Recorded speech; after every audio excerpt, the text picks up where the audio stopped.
নিজের বাড়ি তালা মেরে রাখছে, বাইরে বসেছিল, ঢুকতে না পারি। এইটা বাড়ি কার? তোর বাপের বাড়ি, এটা তো আমার বাপের বাড়ি। ওর বাপে কোন সময় ওরারে লালন পালন করে নাই, ওরারে আমি ফালাফুসা করছি। আপনাকে বাসায় আমার ভাইয়ের ঘর, আমার বোনের ঘর, আমার ঘর, আমার বাড়ি, তোরা কি ফালাইছি? তুই মিছা কথা যে আমি ছায়ার বিচার আল্লাহ করব। চাবি নাকি দেওয়া যাবে না, সমস্যা আছে ওদের।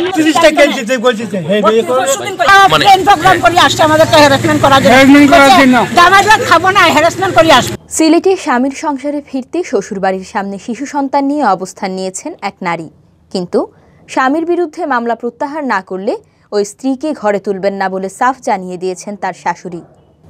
এ নিয়ে শুক্রবার রাতে বউ শাশুড়ির লড়াই দেখতে উৎসুক জনতার ভিড় জমেছিল সেই বাড়ির সামনে। সিলেটের জালালাবাদ থানাধীন কালীবাড়ি মোহাম্মদিয়া আবাসিক এলাকায় এ ঘটনা ঘটে। স্ত্রীর দাবি নিয়ে আসা চাঁদনী আক্তারের বাড়ি চট্টগ্রামে। তার স্বামী সাইম তার আপন খালাতো ভাই। সাইম পরিবার নিয়ে বর্তমানে সিলেটের কালীবাড়ি মোহাম্মদিয়া এলাকায় বসবাস করছেন। চাঁদনীর অভিযোগ, 2019 সালে খালাতো ভাই সাইমের সাথে পারিবারিকভাবে তার বিয়ে হয়। বিয়ের পরদিনই শ্বশুরবাড়ির লোকজন ফার্নিচার ও আনুষাঙ্গিক খরচ বাবদ 2 লাখ টাকা আনার জন্য তাকে বাবার বাড়ি পাঠিয়ে দেন। শ্বশুরবাড়ির চাহিদা অনুযায়ী তিনি ওই টাকাও এনে দেন।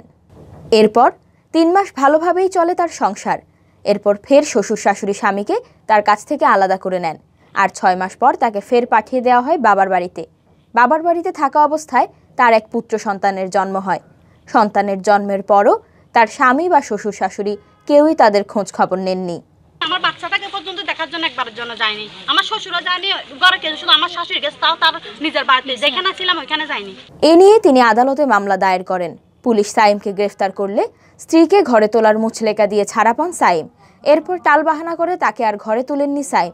সাইমের মা আয়েশা অবশ্য ছেলের বউ ও নাতিকে ঘরে তুলতে রাজি, তবে এর আগে তার শর্ত হচ্ছে চাঁদনী অবশ্যই সাইমের উপর দায়েরকৃত মামলা তুলে আসতে হবে। এ নিয়ে শুক্রবার সন্ধ্যা থেকে রাত 10:30 পর্যন্ত ঘরের সামনে বউ শাশুড়ির লড়াই চলে। আমি তো জানি ওরা তো আমাকে ঢুকাচ্ছে, এখানেও ঢুকাচ্ছে না, বলতেছে কেস তুলতে হবে, কেস তুলতে হবে। আমি আমার স্বামীর সাথে থাকতে চাই, যে ঘরে হোক, এই ঘরে হোক, ওই ঘরে হোক, আমার স্বামী যেখানে রাখে আমি ওইখানে থাকবো। কেস তোলার জন্য তো আমাকে আগে তো ওরা বলতেছে কেস তোলার জন্য, আমি কোন ভরসায়, কোন নিশ্চিন্তে আমি কেসটা তুলবো? আগে তো আমার সম্মানটাকে, আজকে যে সারাদিন আমি রাস্তায় ছিলাম, তাহলে কিভাবে কেস তুলবো? ভবিষ্যতে কেস তুলা আমার বাপের বাড়ি, এটা আমার বাপের বাড়ি। আমরা সিলেট থেকে হাজিরা দিছে, হাজিরা যেদিন ছিল ওই দিন মীমাংসা ছিল। ওরা বলতেছে যদি মীমাংসা না হয় আর 3টা কেস দিবে। আমি বলছি আগে আমি আমার শ্বশুর কেস দিতে বলছি।